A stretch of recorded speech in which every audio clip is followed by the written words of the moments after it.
Delighted to welcome the Environment Secretary, George Eustice MP, onto the show right now. Good morning to you.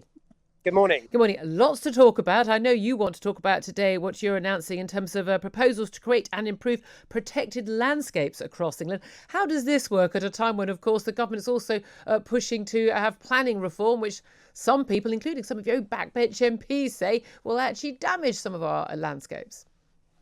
Well, those planning reforms will acknowledge protected landscapes, the importance of them and their role. And we've got a commitment as a government to increase the protected areas that we have in this country to 30% of terrestrial land by 2030. These new designations that we're announcing today for areas of outstanding natural beauty, an extension of two new ones, will contribute to that network of protected sites. And how many acres, how many square miles? What sort of numbers are we talking about here? I don't have the exact numbers of the areas here, but to do where we want to get, which is by 2030, an extra, we need an extra sort of 5%. We're at about 25% now, and I think that's around 2,000 square kilometres. So it's quite a big area, but we're looking at a mixture of national nature reserves as designations, but also some additional AONBs and possibly some national parks as well. Okay, thank you for that. And of course, as beautiful as our green and pleasant land is, one of the big issues a lot of people have right now, as we are approaching the summer holidays for many people, is a chance to get abroad. And of course, we've got that travel review update today. We're told Balearics, possibly Malta, going onto that green list. Who knows? Who knows? Maybe Portugal might go back onto it. But we don't have any way of knowing because we don't appear to go on the data anymore. We don't appear to go on where is safe or which country will let us in. It seems to be quite random. How is the government deciding which countries we can and can't go to? Because it's never actually told us exactly what the criteria are. Well, they look at a range of issues, and Grant Shapps will be saying a bit more later today on this. I don't think we can expect sort of huge changes. Probably we've been clear that we're taking a cautious approach here, but we look, for instance, at the prevalence of the virus in different countries. We look at their capability to be able to detect new strains, because some countries are better than others at picking up new variants that might be a threat to the vaccine, and that's our greatest concern in all of this. And we look at those factors in the round, really, when we're trying to make these judgments. So the areas that we have allowed on tend to be countries where there's either a very low prevalence or where we have a very high degree of confidence in their ability to detect new strains. So you talk about this cautious approach. I mean, it seems to be not very cautious when it comes to people who are, as one of your colleagues, John Whittingdale, the media minister, said yesterday, important people, not ordinary Brits who pay their taxes and go out to work. Not even the nurses and doctors have had a time looking after COVID patients on COVID wards all this last year, or teachers trying to do the Zoom lessons, or the people working in the supermarkets. None of them are important people because they're neither members of the G7 nor are they people who are sponsoring a match at the Euro 2020 Championships. How does the government work out who's important enough to not be cautious when it comes to COVID? And how does it work out who is important enough? Well, the first thing to say is we've learnt a lot over the last year or so about which jobs are important. And it is those key workers, including people working in the food supply chain, people working in supermarkets. These are the jobs that we needed most during those lockdowns, during the early stages of this pandemic. And of course, those working in the NHS and everything as well. So, of course, those are the important roles, those key workers. We've all celebrated that. When it comes to the sporting events and events like G7, what we have done in some of these areas where you have very low numbers of people, but low numbers. Yeah, well, we had. I mean, there were. I think easily more than 1,000 arrived for the G7 summit. UEFA, we're looking at a minimum of 3,000. Pretty much, if you look at the regulations, pretty much anyone who works at any executive level for any company sponsoring this can come into the country under these regulations. Well, but sport has been heavily disrupted over the last year. I'm sorry. Let me get my violin. Oh, poor little sport being disrupted.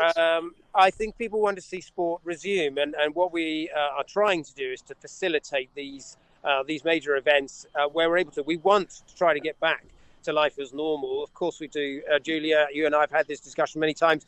We want to be able to get back to be able to support people to travel again. Nobody likes the draconian restrictions we've got in place. And in some of these sporting events, we think we can facilitate them by allowing some people in under different conditions. So there will be very intensive testing, lateral flow testing and so on to make sure... No, everyone else has to do that anyway. No, I'm sorry. Sport has been disrupted, and there was a decision to basically keep us all happy by making sure that we had the Premier League that came back on. Euros happening. Brilliant that a lot of these matches are happening here, happening at Wembley, happening the semi-finals and the finals as well. But the reality is, sport can still continue. Millions upon millions of people can enjoy watching those matches with or without some sponsor from Coca-Cola and his mistress hanging out at Wembley in corporate hospitality. And yet you are allowing that to happen. Now, we either have travel quarantine rules because they are vital for keeping us all safe. I would disagree with that from a number of the countries where it is the case. But we either have those rules because they have to keep us safe, you say cautious, or we don't. If we have them, the law must apply to everyone, and certainly an exception. I mean, if you're going to make an exception for Joe Biden and Emmanuel Macron, that is perhaps one thing that people would understand for a summit. It's quite another thing when you're talking about UEFA officials and sponsors. It's quite another thing, isn't it?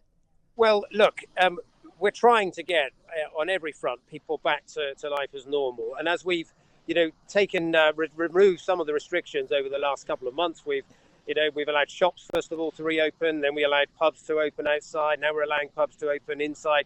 We want everybody to be able to get back to trying to live life as normal. As I say, on some of these big sporting events, I think people want them to go ahead. We've been trying to find ways to facilitate them. While we're taking an overall cautious approach, the trajectory here on every front, Julia, is to try to start moving. Okay. Here's the thing. Why don't we allow parents to attend their children's school sports days?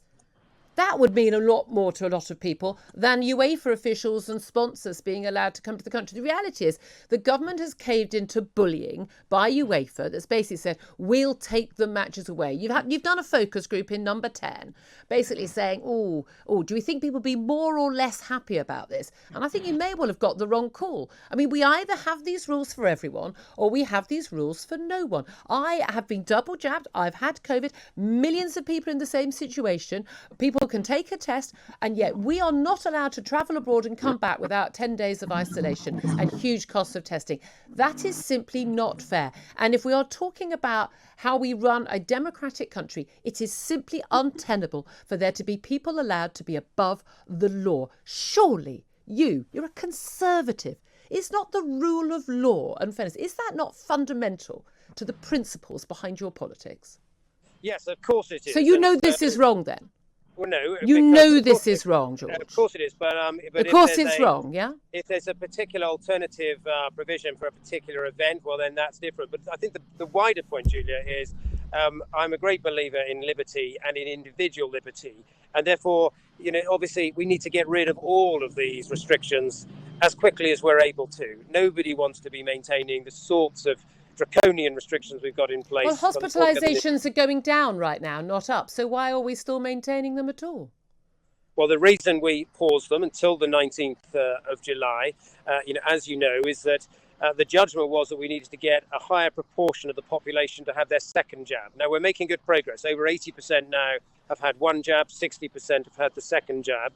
But while it's absolutely the case that the correlation between hospitalisation and infection on the new Delta variant that first was discovered in India is much, much weaker. It hasn't been entirely severed. So that's why we wanted to try to get more people having the second jab before we But people could have carried on being jabbed. And by the way, the jabbing rate has gone down rather than up at a time when apparently we're that race against the jab. I'll leave that side of things there first, but I think this is untenable. I think this is such a two fingers up, frankly, to the British people and what they've gone through for the last year, to put rich sponsors and UEFA officials above the needs of people to go about their daily lives, and to the fact that people aren't even allowed to attend their children's school events when these people are allowed to come into the country and not obey the same rules the rest of us. I think, frankly, is appalling. And I think it's a stain. I think it's a stain upon this government, and I think it's one of the most hypocritical and outrageous things the government has done after a very bad year, frankly, of the government.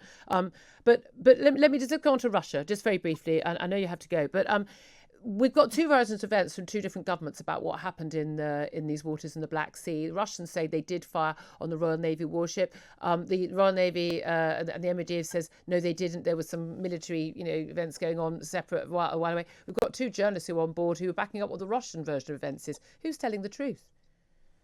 Well, my understanding is what was actually happening here is HMS Defender was undertaking what's called innocent passage through Ukrainian waters. That's allowed under international law. They were taking the most direct route.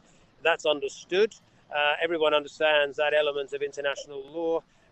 The Russians had given prior notice that they would be carrying out gunnery exercises, in the vicinity in that area, and indeed that's what they did.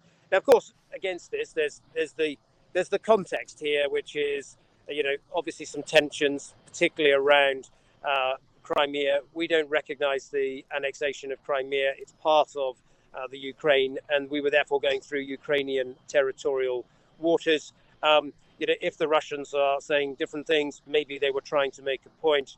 But the formal reason they were in the area and the formal reason they gave for the actions they took, whether they were undertaking a gunnery exercise. Okay, thank you very much, Environment Secretary George Eustice. Really appreciate you joining us.